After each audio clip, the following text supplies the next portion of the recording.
أشهد أن لا إله إلا الله وحده لا شريك له وأشهد أن محمدا عبده ورسوله أما بعد فأعوذ بالله من الشيطان الرجيم بسم الله الرحمن الرحيم الحمد لله رب العالمين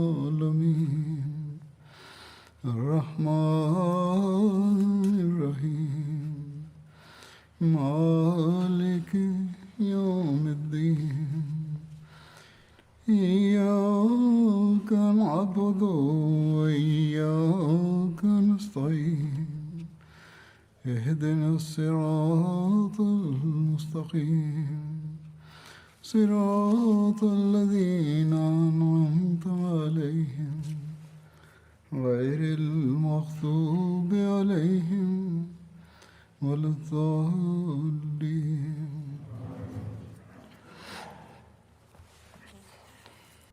Wurde auch über die Schlacht von Yamama berichtet.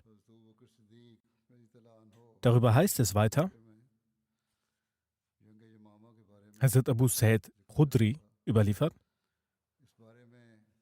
ich habe Abad bin Bashir sagen hören, O Abu Sa'id, als wir die Angelegenheit in Busakha beendet hatten, habe ich in der Nacht in einer Vision gesehen, dass der Himmel geöffnet wurde. Daraufhin wurde dieser geschlossen. Dies bedeutet, einen Märtyrertod zu erleiden. Abu Sa'id sagte, was auch immer geschehen wird zum Guten geschehen. Er berichtet weiter, in der Schlacht von Yamama habe ich ihn beobachtet. Er hat zu den Ansar gerufen und sagte, kommt zu uns. Daraufhin sind 400 Männer zurückgekommen. Bara bin Malik, Abu Dujana und Abad bin Bashir waren an der Front dieser Männer, bis sie alle das Tor des Gartens erreichten. Er sagte, ich habe Abad bin Bashir nach seinem Märtyrertod gesehen. Auf seinem Gesicht waren sehr viele Wunden von Schwertern zu erkennen. Ich habe ihn aufgrund eines Merkmales auf seinem Körper erkannt.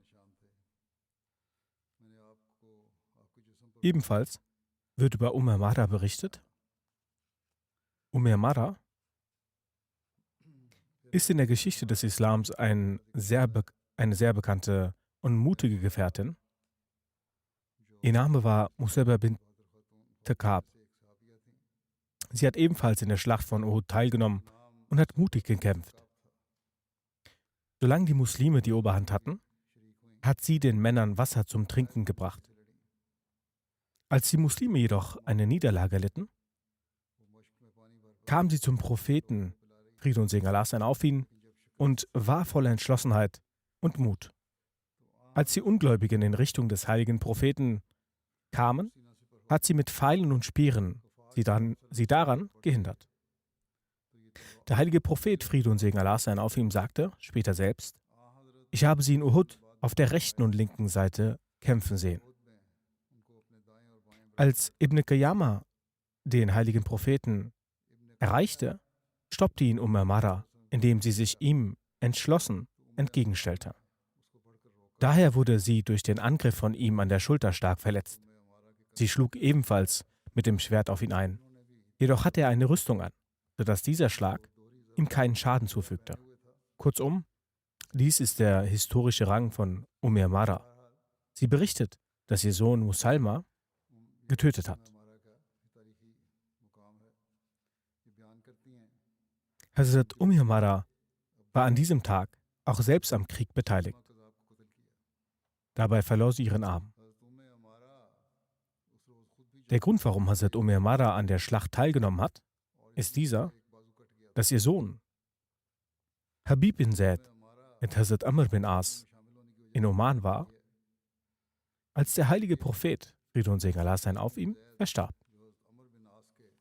Als diese Nachricht Amr erreichte, kam er zurück aus Oman Auf dem Weg kam es zum Aufeinandertreffen zwischen ihm und Musalma. Hazrat Amr bin As zog weiter. Habib bin Zaid und Abdullah bin Wahab waren etwas weiter hinten und Musalma hat sie gefangen genommen. Er sprach: Bezeugt ihr, dass ich ein Prophet Allahs bin? Abdullah bin Wahab antwortete, dass er dies tut. Musalma gab dann den Befehl, dass er in Eisenketten festgebunden werden soll. Er hat nicht daran geglaubt und war der Ansicht, dass dies geantwortet wurde, um das eigene Leben zu sichern. Dann wurde Habib bin Zaid gefragt, ob er bezeugt, dass Musalma der Prophet Allahs sei. Dies fragte Musalma, er antwortete, dass er nichts höre. Er fragte wieder: Bezeugst du, dass Mohammed der Prophet Allahs ist? Er antwortete ja. Musalma erteilte über ihn einen Befehl und er wurde zerstückelt. Wann immer Musalma fragte, ob er bezeugt, dass Musalma der Prophet Allahs ist, antwortete er, dass er nichts hören kann. Als Musalma fragte: Bezeugst du, dass Mohammed Allahs Prophet ist, bejahte er dies. Daraufhin hat Musalma jedes Mal ihm ein Körperteil abgeschnitten. Seine Hände und so weiter wurden abgetrennt. Seine Beine wurden vom oberhalb der Kniescheibe abgetrennt. Dann wurde er im Feuer verbrannt. In dieser gesamten Begebenheit ist er von seiner Aussage nicht zurückgekehrt und Musalma hat ebenfalls nicht nachgegeben, bis er dann im Feuer den Märtyrertod starb. In einer anderen Überlieferung heißt es, dass als Hazrat Habib mit einem Brief zu Musalma gegangen ist, er in dieser Situation von Musalma getötet wurde, beziehungsweise seine Extremitäten Stück für Stück getrennt wurden und er im Feuer verbrannt wurde. Als Amara die Nachricht über den Märtyrertod ihres Sohnes erhielt, schwor sie, dass sie sich selbst Musalma gegenüberstellen wird. Entweder würde sie ihn töten oder auf dem Weg Allahs den Märtyrertod sterben. Als nun Hazrat Khalid bin Walid von Yamama eine Armee vorbereitet, kam Amara zu Hazrat Abu Bakr radhiyallahu anhu und bat um Erlaubnis, an der Schlacht teilzunehmen. Hazrat Abu Bakr radhiyallahu anhu sagte: Für sie kann es kein Hindernis geben, nicht an der Schlacht teilzunehmen. Sprechen Sie den Namen Allahs aus und ziehen Sie los. In dieser Schlacht hat ein weiterer Sohn von ihr namens Abdullah teilgenommen. Sie berichtet: Als wir die Yamama erreichten, kam es zu einer heftigen Schlacht. Die Ansar riefen aus, dass sie Unterstützung benötigen, und die Muslime eilten herbei. Als wir an dem Garten ankamen, versammelte sich eine Menschenmenge an dem Tor zum Garten. Unsere Feinde standen dort, wo Musalma stand. Wir drangen ein und kämpften gegen sie. Bei Gott. Ich habe niemanden anderen gesehen, der sich so verteidigt hat wie sie. Ich hielt Ausschau nach Musalma, damit ich ihn fassen konnte. Ich hatte mit Allah gesprochen, dass falls ich ihn sehen sollte, ich ihn nicht verschonen werde. Entweder werde ich ihn töten oder ich sterbe selbst dabei. Die Menschen bekriegten sich und die Schwerter schlugen aufeinander ein. Außer den Klang der Schwerter war kein anderes Geräusch wahrzunehmen. Plötzlich sah ich den Feind Allahs. Ich attackierte ihn. Doch ein Mann kam in den Weg und schlug auf meine Hand, die deshalb abgetrennt wurde. Bei Allah, ich gab nicht auf, um zu diesem Verfluchten zu gelangen. Ich sah, wie er auf dem Boden lag. Und ich sah auch meinen Sohn Abdullah, der ihn tötete. In einer anderen Überlieferung heißt es auch, dass Amara berichtet, dass mein Sohn mit seiner Kleidung sein Schwert reinigte.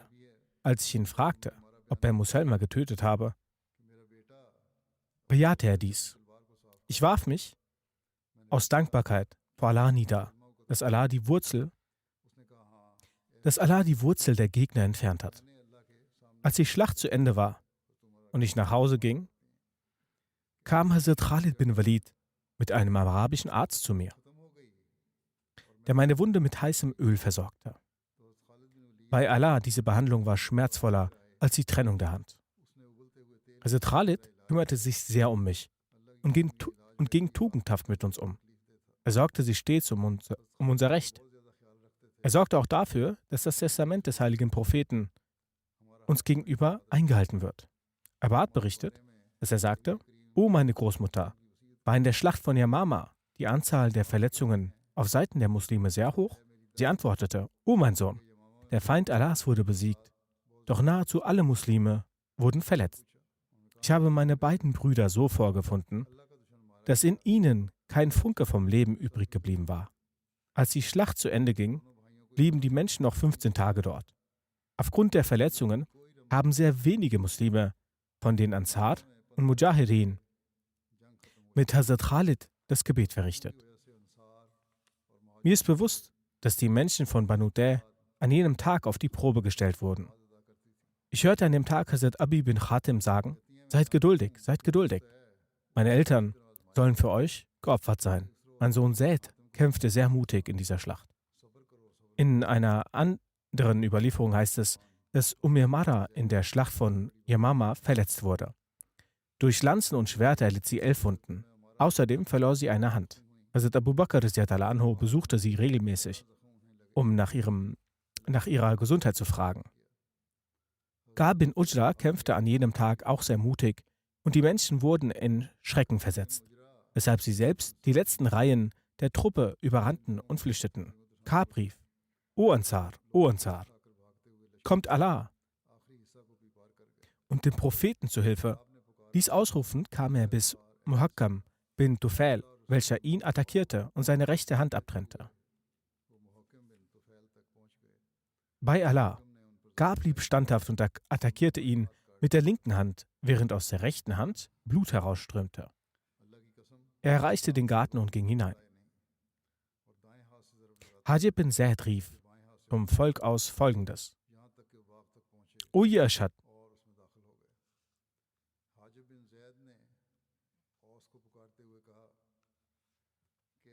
woraufhin Hazrat Sabit sagte: Sprich sie mit Ansar an. Das ist deine und meine Truppe. Daraufhin rief er: O Ansar, O Ansar.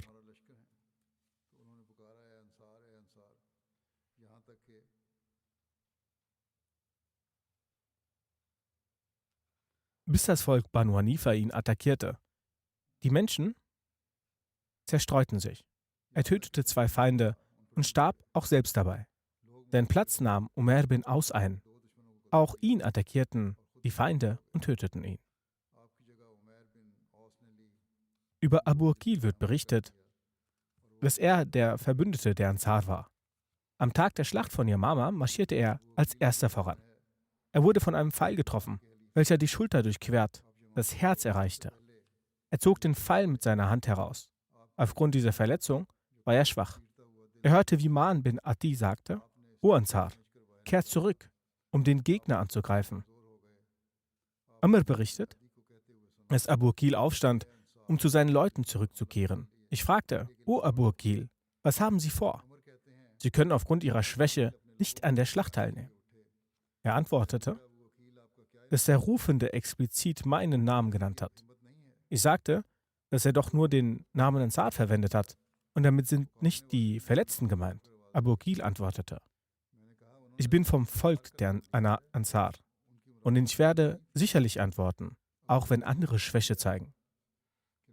Ibn Umar berichtet, dass Abu Aqil mit Mühe aufstand und mit der rechten Hand ein Schwert in die Hand nahm und sagte: O Ansar, kehre zurück wie am Tag von Hunain und attackiert sie.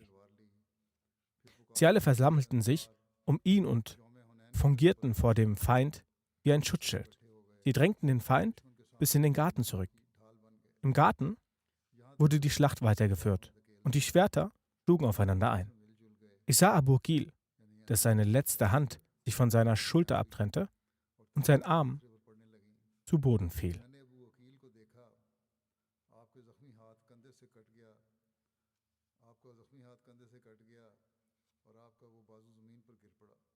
Ibn Umar sagt: Ich kam zu Abu Aqil. Er lag auf dem Boden und atmete gerade seine letzten Atemzüge ein. Ich rief: Abu Aqil. Und er antwortete mit zitternder Stimme: Labbaik. Er fragte, wer hat verloren? Ich sagte mit lauter Stimme, frohe Botschaft, Allahs Feind hat verloren. Musalma wurde getötet. Er lobpreiste Allah und erhob seinen Finger in Richtung Himmel und starb. Ibn Umar sagt, dass er diese Begebenheit seinem Vater Hazrat Umar radhiyallahu anhu berichtete. Er antwortete, Allah sei ihm gnädig. Er wünschte sich immer den Märtyrertod. Und nach meinem Wissen zählt er zu den wenigen auserwählten Gefährten. Außerdem hat er früh den Islam angenommen. Mujamma bin Marara war der Anführer der Banu Hanifa. Über ihn wird berichtet, er sagte, dass Ma'an bin Adi in der Zeit des heiligen Propheten mich besuchte, wegen unserer langen Freundschaft. Mujah sagte, ich ging nach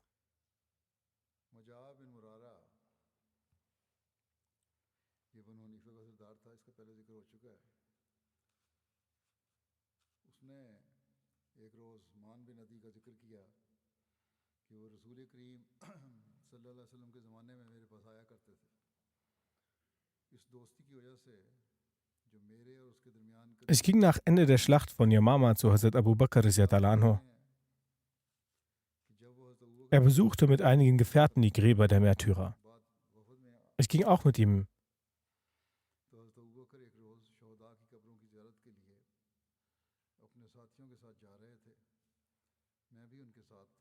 Hazrat Abu Bakr radhiyallahu anhu und seine Gefährten besuchten 70 Gräber. Ich sagte zu ihm, O Khalif des Propheten, ich habe unter den Angriffen durch die Schwerter niemanden standfester gesehen als die Kämpfer in der Schlacht von Yamama.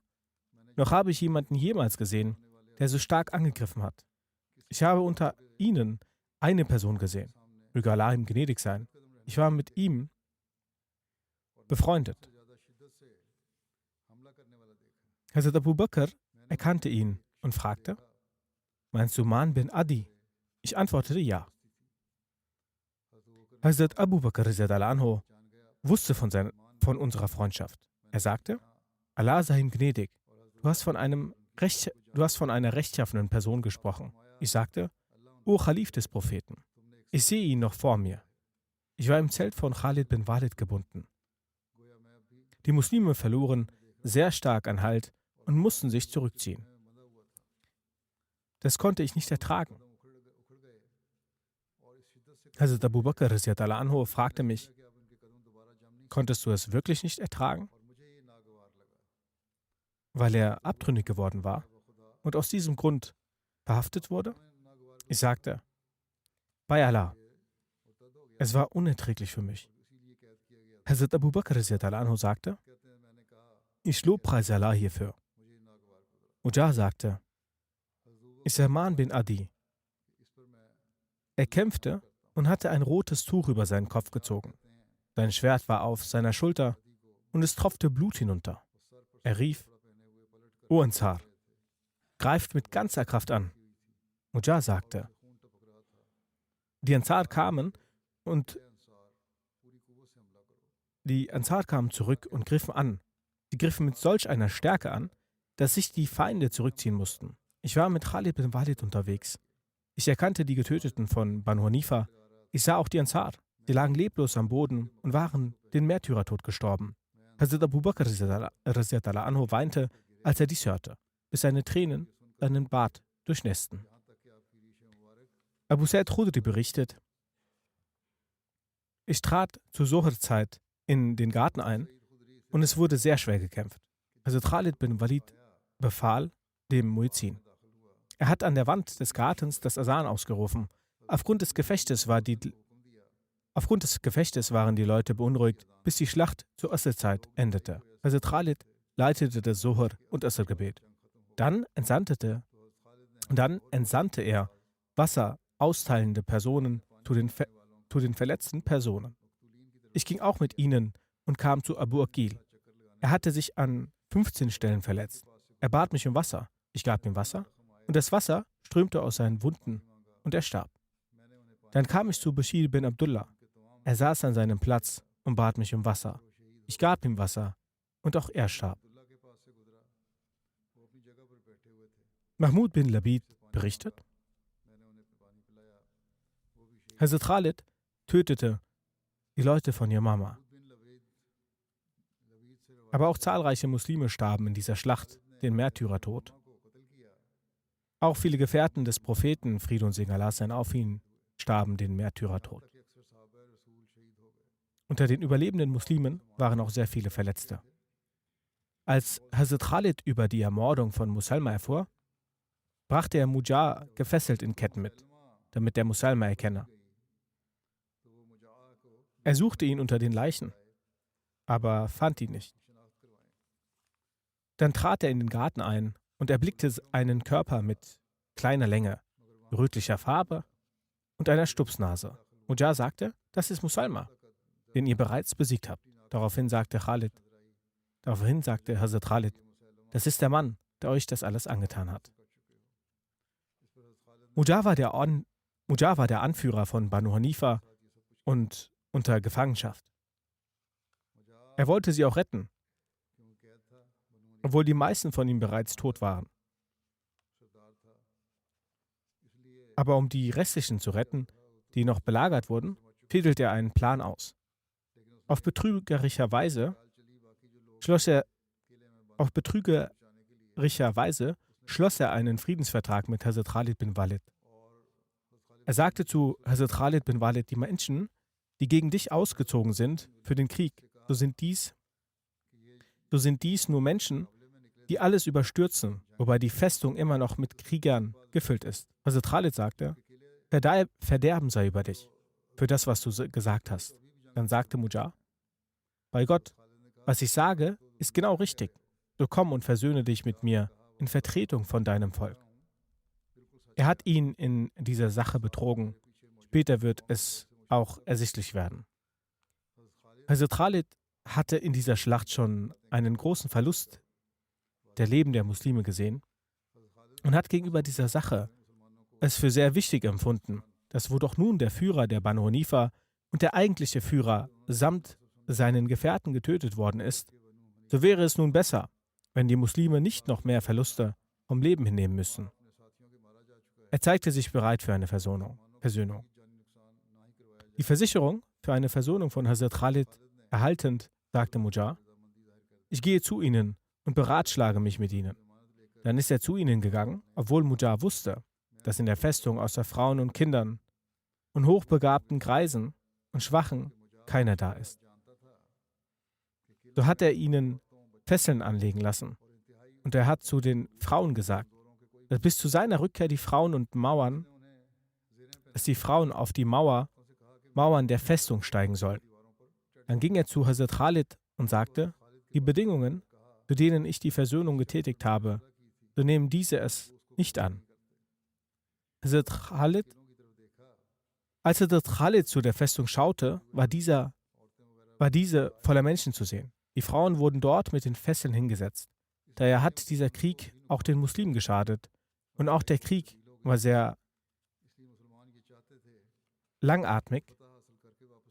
So wollten die Muslime die Eroberung erlangen und dann zurückkehren, da sie nicht wussten, was in Zukunft geschehen wird.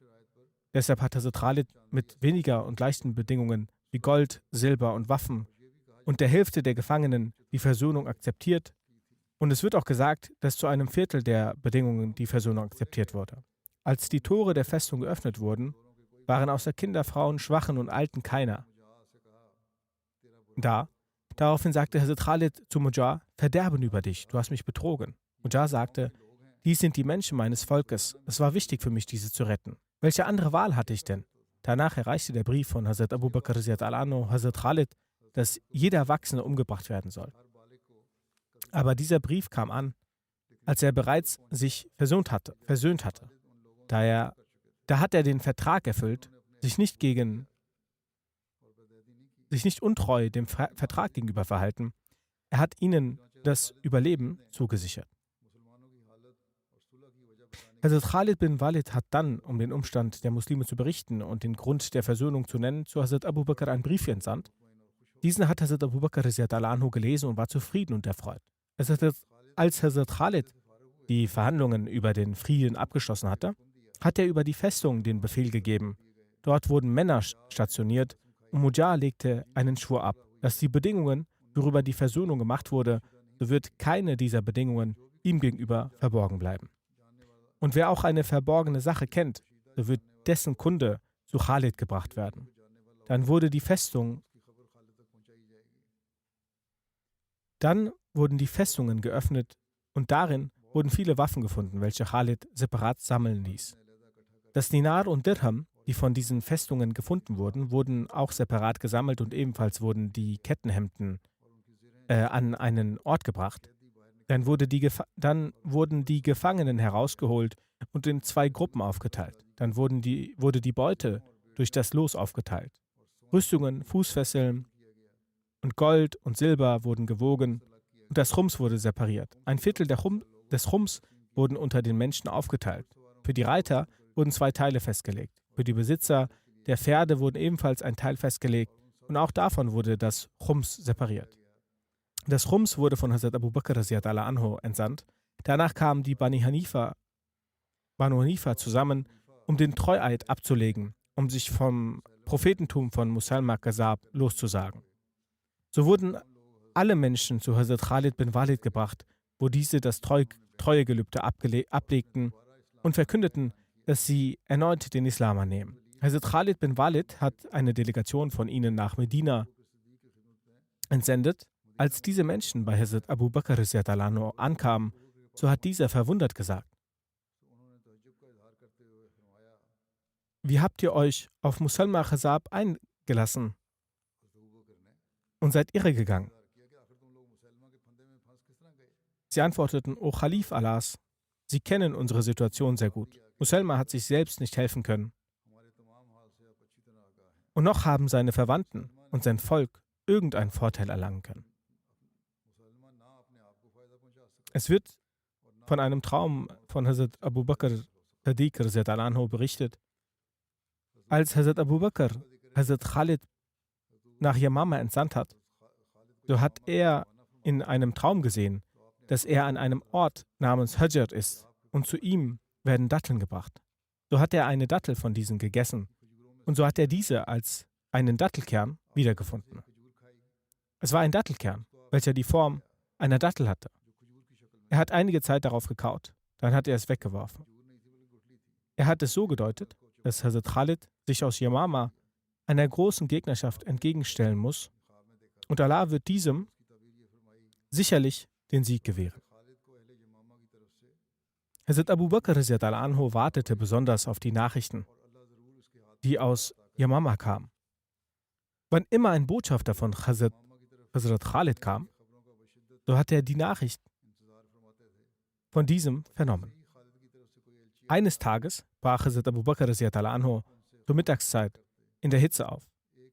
Er wollte zum Ort namens Zarar gehen, welcher von Medina 3 Meilen entfernt war. Mit ihm waren Hazrat Umar radiallahu anhu, Hazrat Zaid bin Zaid, Hazrat Said bin Zaid, Tulayla bin Ubaidullah und eine Gruppe von Mujahirin und Ansar. Er radiallahu anhu begegnete Abu Khusayma Najari, welchen Khalid entsandt hatte. Als Hazrat Abu Bakr radiallahu anhu ihn sah, sagte er: O Abu Khusayma, welche Kunde gibt es? Er antwortete: O Khalif des Propheten, es ist eine gute Kunde. Allah hat uns den Sieg über Yamama beschert. Der Überlieferer erzählt, dass Hazrat Abu Bakr radiallahu anhu die Niederwerfung vollzog. Abu Khusayma sagte: Dies ist ein Brief von Khalid an Sie. Hazrat Abu Bakr radiallahu anhu und seine Gefährten preisten Allah. Dann sagte er: Berichte mir über den Krieg, wie er verlief. Abu Khusayma wollte ihm mitteilen, was Khalid alles getan hatte und wie er die Reihen ordnete und wie die Muslime Verlust erlitten und wer unter ihnen den Märtyrertod starb. Hazrat Abu Bakr radiallahu anhu sagte: Wahrlich Allah sind wir und zu ihm kehren wir heim. Und bete für sie um Gnade. Abu Khusayma fuhr fort: O Khalif des Propheten, wir sind Beduinen. Sie haben uns besiegt und mit uns das getan, was wir nicht als gut erachteten. Danach hat uns Allah den Sieg über sie beschert. Hazrat Abu Bakr radiallahu anhu sagte: Der Traum, den ich sah, missfiel mir sehr.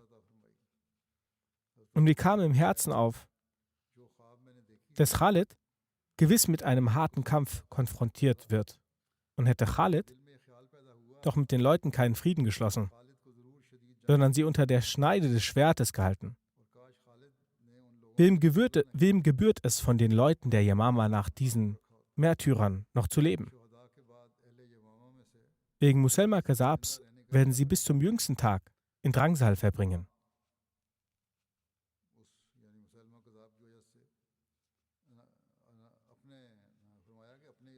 Außer die Allah rettet. Danach erschien die Karawane der Leute von Yamama mit Hazrat Khalid vor Hazrat Abu Bakr radhiyallahu anhu. Über die Anzahl der Toten wird gesagt, dass in diesem Krieg die Anzahl der getöteten Apostaten 10.000 betrug. In einer Überlieferung werden auch 21.000 erwähnt, wobei 500 oder 600 Muslime den Märtyrertod starben. In einigen Überlieferungen beträgt die Zahl der muslimischen Märtyrer 700, 1200 und 1700. Gemäß einer Überlieferung waren unter den Märtyrern in dieser Schlacht mehr als 700 Hufaz Quran. Unter den Märtyrern waren auch große Gefährten und Hufaz Quran, dessen Rang und Ansehen unter den Muslimen äußerst hoch war. Ihr Märtyrertod war eine große Tragödie. Doch der Märtyrertod dieser Hufaz Quran wurde im Nachhinein zum Grund für die Zusammentragung des Koran. Einige bekannte Namen der Gefährten unter den Märtyrer waren Hazrat Zaid bin Khattab radhiyallahu anhu, Hazrat Abu Huzaifa bin Rabia radhiyallahu anhu, Hazrat Salim Maula Abu Huzaifa radhiyallahu anhu, Hazrat Khalid bin Usaid radhiyallahu anhu, Hazrat Hakam bin Said radhiyallahu anhu, Hazrat Tufail bin Amr Dawsi, der Bruder von Hazrat Zubair bin Awam, Hazrat Saib bin Awam radhiyallahu anhu, Hazrat Abdullah bin Haris bin Qais radhiyallahu anhu, Hazrat Abad bin Haris radhiyallahu anhu, Hazrat Abad bin Bashir radhiyallahu anhu, Hazrat Malik bin Aus radhiyallahu anhu, Hazrat Suraka bin Ka'b radhiyallahu anhu, Hazrat Man bin Adi radhiyallahu anhu, Schreiber des Propheten, Hazrat Sabit bin Qais bin Shamas radhiyallahu anhu, Hazrat Abu Dujana radhiyallahu anhu, der gläubige Sohn des Führers der Heuchler, Abdullah bin Ubay bin Salul, Hazrat Abdullah bin Abdullah radhiyallahu anhu und Hazrat Yazid bin Sabit Khazraji radhiyallahu anhu. Laut einigen Historikern fand die Schlacht von Yamama am 12. Jahr nach der Auswanderung in Rabiul Awwal statt. Wobei einige der Meinung sind, dass diese Schlacht am Ende des 11. Jahres nach der Auswanderung stattfand. Beide Aussagen können folgendermaßen in Einklang gebracht werden, dass die Schlacht im 11. Jahr begann und im 12. Jahr nach der Auswanderung endete. Hazrat Muslim Maud radhiyallahu anhu sagte, diejenigen, die das Prophetentum beanspruchten und diejenigen, die die Gefährten bekämpften, waren allesamt Menschen, die gegen die islamische Regierung rebelliert hatten und den Krieg gegen die islamische Regierung erklärt hatten. Muselma hatte selbst zu Lebzeiten des heiligen Propheten an ihn Folgendes geschrieben: Mir wurde befohlen, dass das halbe Land Arabiens uns zusteht und die andere Hälfte den Quraysh. Nach dem Ableben des heiligen Propheten verbannte er aus Hajar und Yamama den Statthalter und zuständigen Samama bin Ausal und ernannte sich selbst zum Statthalter dieser Ortschaft. Er startete einen Angriff auf die Muslime. Ebenso nahm er Habib bin Zaid und Abdullah bin Wahab in Gewahrsam und zwang sie gewaltsam, sein Prophetentum anzuerkennen. Aus Furcht gab Abdullah bin Wahab nach. Jedoch weigerte sich Habib bin Zaid, ihm zu gehorchen. Demnach trennte Muselma Glied für Glied ab und verbrannte es im Feuer. Genauso nahm er einige der Offiziere aus Jemen, die vom heiligen Propheten, Friede und Segen Allah sein auf ihm ernannt wurden, fest. Einige wurden streng bestraft. Ebenso schreibt Tabari Folgendes: Aswad Anzi ging auch in die Rebellion und widersetzte sich den Befehlshabern, die vom heiligen Propheten gemacht wurden, und befahl den Menschen, die Zakatsteuer von ihnen zu entreißen. Danach griff er in Sanaa den vom heiligen Propheten ernannten Befehlshaber Shar bin Basan an. Er tötete viele Muslime, er raubte sie aus und erschlug sie. Er tötete den Gouverneur und nachdem er ihn getötet hatte, heiratete er seine Frau gewaltsam. Die Banu Najran rebellierten auch und schlossen sich Aswad Anzi an. Sie verbannten zwei Gefährten Amr bin Hassam und Khalid bin Said aus der Ortschaft. Aus diesen Begebenheiten wird deutlich, dass die falschen Prophetenanwärter nicht aus diesem Grund bekämpft wurden, da sie den Anspruch zum Propheten erhoben hatten, obwohl sie zur Umma des heiligen Propheten gehörten und den Anspruch hatten, dass sie den Glauben des Propheten verbreiten würden. Vielmehr bekämpften die Gefährten sie aus dem Grund, weil sie das islamische Gesetz aufhoben und ihre eigenen Befehle erteilten und beanspruchten, Herrscher ihrer jeweiligen Ortschaften zu sein. Sie beanspruchten nicht nur, der Herrscher der Ortschaft zu sein, vielmehr töteten sie die Gefährten, bedrängten islamische Länder, rebellierten gegen die etablierte Regierung und erklärten ihre Unabhängigkeit.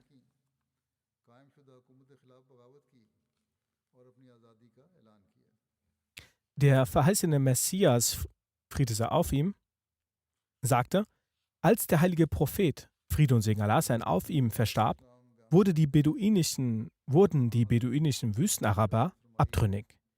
Diese hochkritische Zeit beschreibt Hazrat Aisha radhiyallahu anha folgendermaßen.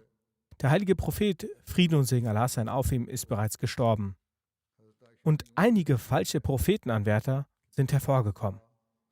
Einige haben das Gebet abgelehnt und die Atmosphäre hat sich verändert. In einem solchen Zustand der Not wurde mein Vater zum Vertreter des heiligen Propheten, Friede und Segen Allah sein auf ihm, ernannt. Mein Vater wurde von derartigem Kummer und Leid heimgesucht, dass sogar Berge in ihrem Angesicht zersplittert wären. Bedenkt, es ist nicht der Stil eines gewöhnlichen Menschen, dass er Berge von Drangsal erfährt und trotzdem seinen Mut und seine Tapferkeit aufrechterhält. Diese Standhaftigkeit verlangte nach Sidq bzw. Wahrhaftigkeit und in dieser Situation wurde den Menschen ein Siddiq gegeben. Alle Gefährten waren zu dieser Zeit vor Ort. Keiner sagte, dass er das Vorrecht hatte.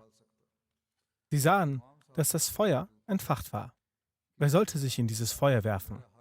In dieser Situation streckte Hazrat Umar radhiyallahu anhu seine Hand aus und legt an seiner Hand das Treuegelöbnis ab. Danach legten alle das Treuegelöbnis ab. Es war sein Sidq bzw. die Wahrhaftigkeit, die diese Fitna beendete und die Gegner vernichtet wurden. Mit Musalma waren 100.000 Mann und seine Angelegenheiten waren Problematiken der Ibahat, Zulässigkeit. Ibahat, Zulässigkeit bedeutet das Erlaubtsein einer Sache in der Scharia, also das rechtmäßig bzw. das Halal-Sein. Seine Neuerungen sehend schlossen sich die Menschen ihm an. Sehr viele Dinge, falsche Dinge, erklärte er für erlaubt. Dies wurde zuvor auch schon erwähnt.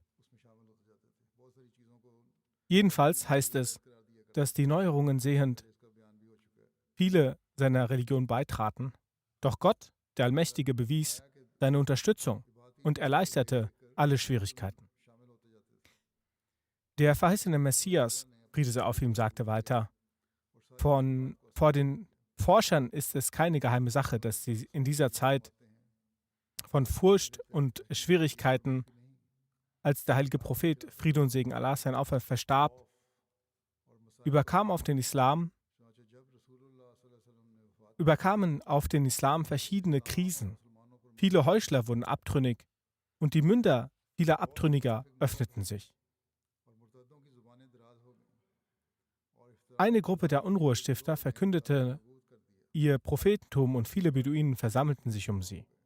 Bis sich Musalma Kazab ca. 100.000 irregegangene und charakterlose Menschen anschloss und Unruhen ausbrachen und die Krisen anstiegen und die Unruhen sich sehr weit ausbreiteten und über die Gläubigen ein starkes Beben einherkam.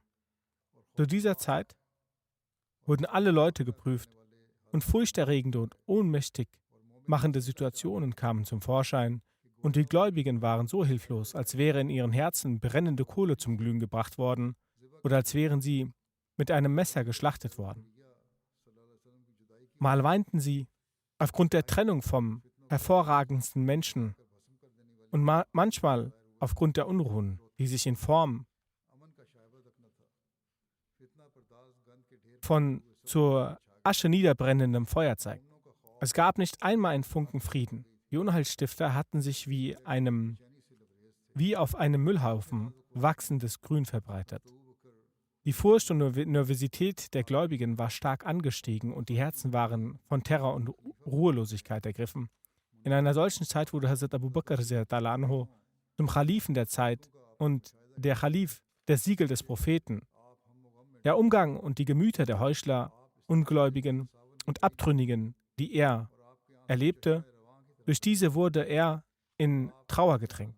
Hazrat anhu weinte wie ein Niederschlag, seinen Tränen flossen wie eine strömende Quelle und er bat von seinem Allah Gutes für den Islam und die Muslime. Es wird von Hazrat Aisha anhu berichtet, dass sie sagte, als mein Vater zum Khalifen ernannt wurde und ihm die Führung gab, erlebte er bereits schon zu Beginn des Khalifats von allen Seiten Unruhen aufsteigen.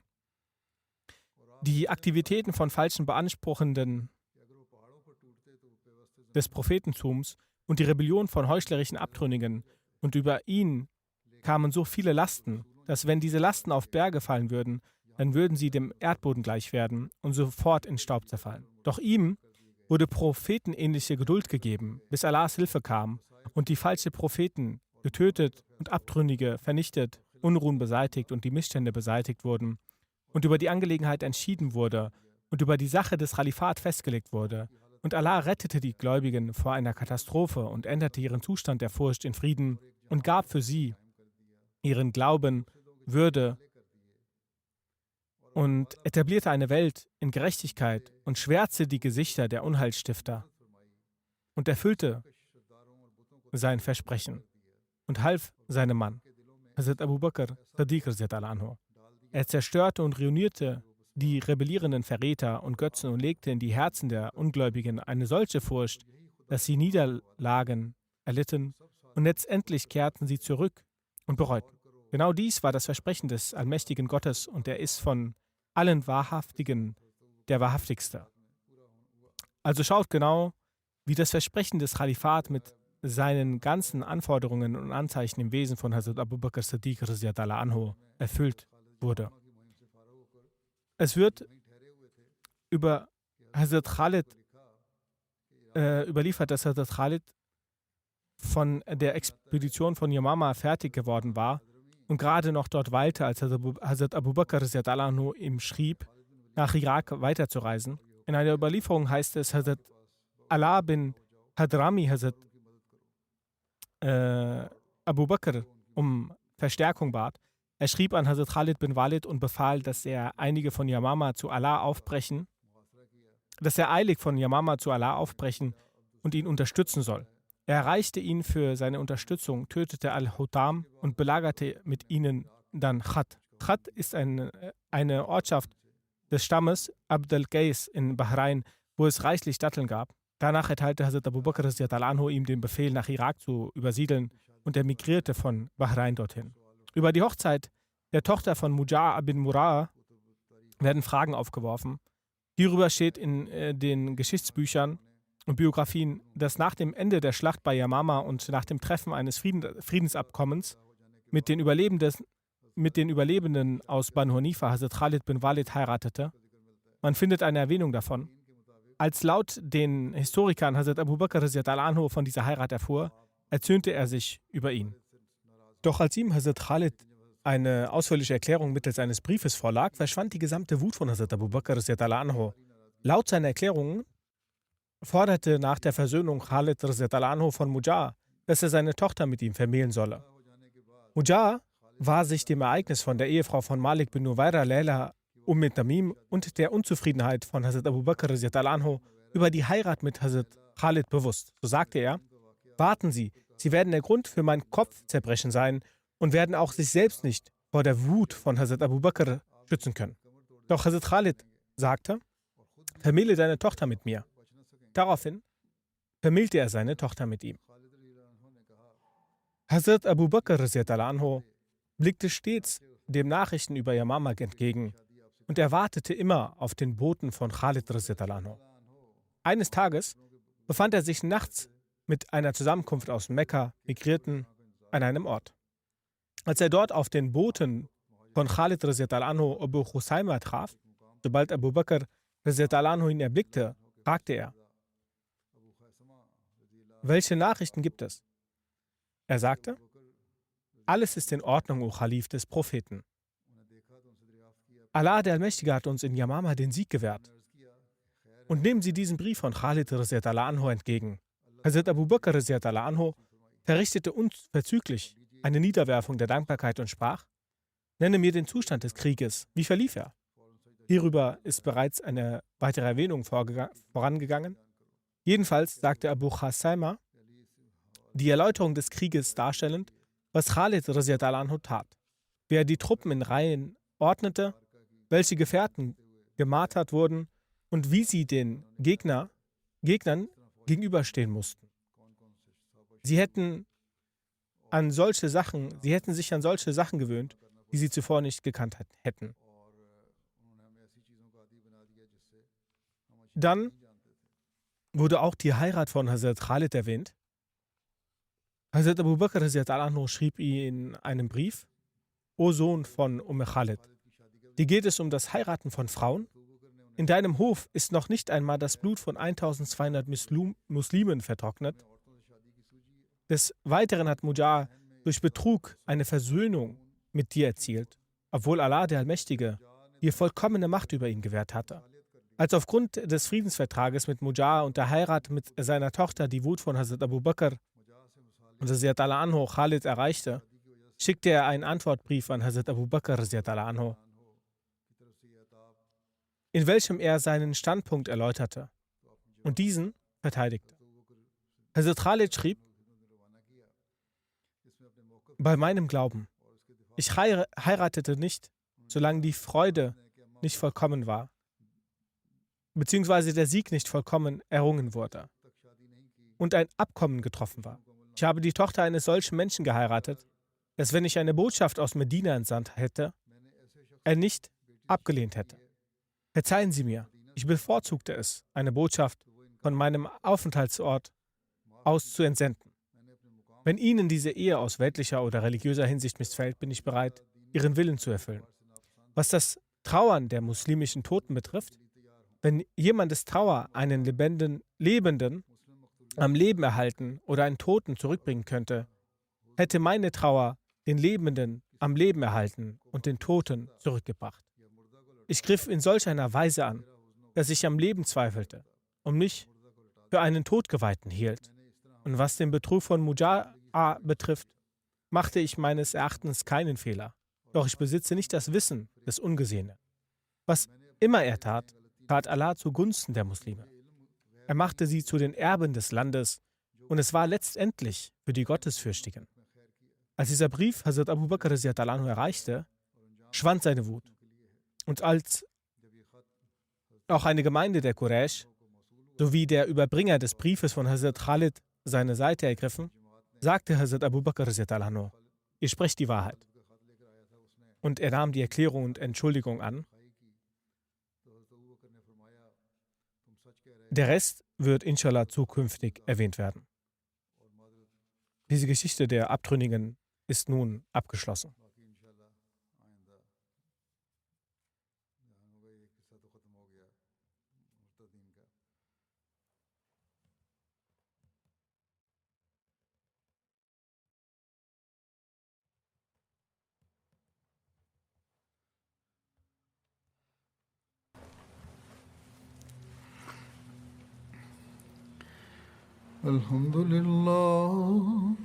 الحمد لله نحمده ونستعينه ونستغفره ونؤمن به ونتوكل عليه ونعوذ بالله من شرور أنفسنا ومن سيئات أعمالنا من يهده الله فلا مضل له ومن يضلل فلا هادي له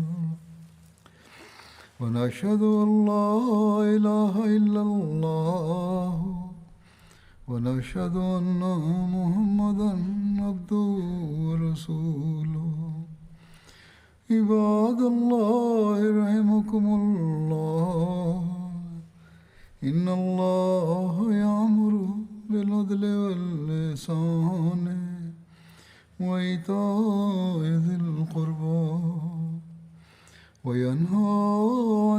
الفحشاء والمنكر والبغي يعظكم لعلكم تذكرون اذكروا الله يذكركم وادعوه يستجب لكم ولذكر الله أكبر.